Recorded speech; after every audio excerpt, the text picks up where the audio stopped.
2007, we were filming in Israel and we tried to access the Gaza Strip through the Erez crossing. We couldn't get in, it was sealed off. 4 years later, we are now accessing the Gaza Strip through Egypt, through the Rafah crossing. After the Egyptian Revolution, the crossing was opened up. The people wanted to support the Palestinians inside the Gaza Strip. They've been under a blockade by air and by sea. It's been inaccessible, sealed off to the outside world. So it's finally open now, and we're going to go in and see what life is like for the people of the Gaza Strip underneath Hamas rule. We're finally in the Gaza Strip. The drive from the border town of Rafah in the south to Gaza City in the north is just 25 miles, which gives you an idea of just how tiny the place is. According to the UN, more than 2/3 of its 1.6 million residents are refugees. Even though Gaza is small, it's a crucial part of Palestine and completely isolated from the West Bank. In 2006, Gaza held elections for the first time, and much of the world was shocked when Hamas, a group that the US and Europe classify as a terrorist organization, won. The Bush administration, who had championed elections in the Arab world, were obviously less than thrilled with this outcome. They began working to isolate the new Hamas-controlled government. In addition to helping impose a blockade that cut off Hamas from the outside world, they equipped Hamas's rivals Fatah with a raft of new weapons and training in hopes that they would unseat Hamas from power. It didn't work. After a succession of assassinations, kidnappings, and street battles between Hamas and Fatah, Hamas took complete control of the Gaza Strip, and for the first time in its history, had to figure out how to run a government. In the days before we arrived, militant groups inside Gaza had been launching rockets into Israel, and the Israelis responded by launching attacks on what they called terror sites. And when we got to our hotel, we could see Israeli drones flying around everywhere. It kind of screwed up our plan of doing a story on Gaza without ever mentioning Israel. And the constant buzzing of drones overhead made us super paranoid that any place we went could be blown to bits. The resistance against Israel is part of the fabric of everyday life in Gaza.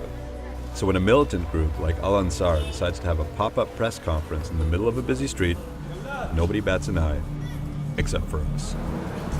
Holy.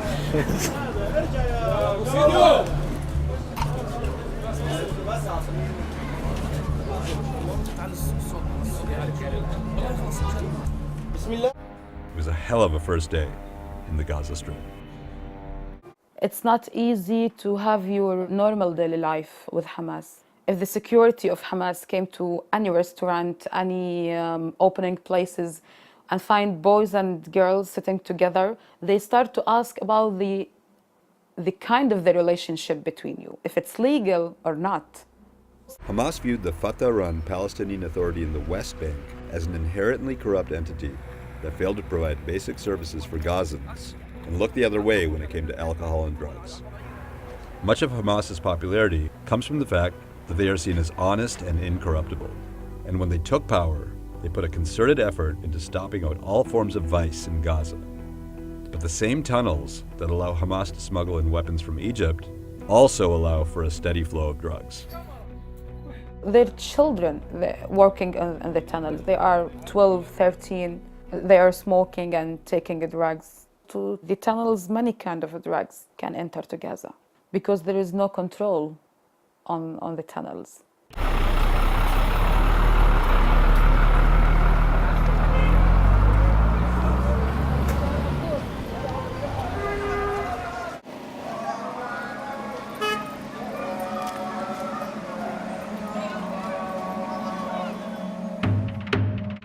After seeing the Hamas police squad show off all the drugs they've confiscated in raids across the Gaza Strip, we wanted to see what happens to the people they catch.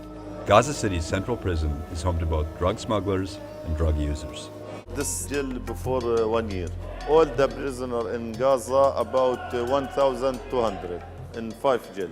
We read that drugs are a big problem. For the crime of smuggling drugs or smoking hash or adultery, what are the punishments? The prisoner are smoking hash 1 year until executed. And how do they execute people? They hang them? If he is civilian, by hang him. If he military, by shooting him. Wow. Heavy. Like a Qassam rocket It is made in a secret underground factory here in Gaza. It's not very accurate. It has a range of 8 kilometers, often not very effective. Some Palestinians think it's more trouble than it's worth. But it has created a lot of problems for Israel and has them living in fear in the southern cities of Ashdod and Ashkelon. You don't see in many places that are as poor as Gaza. But then as we began to realize that this was purely the result of Hamas's authoritarian approach to law and order, it began to creep us out. Yes, sir!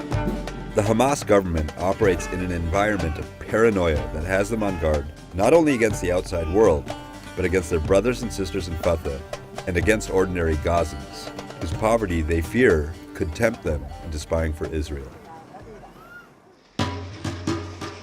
What we have here is an authoritarian government operating within prison walls and under economic siege.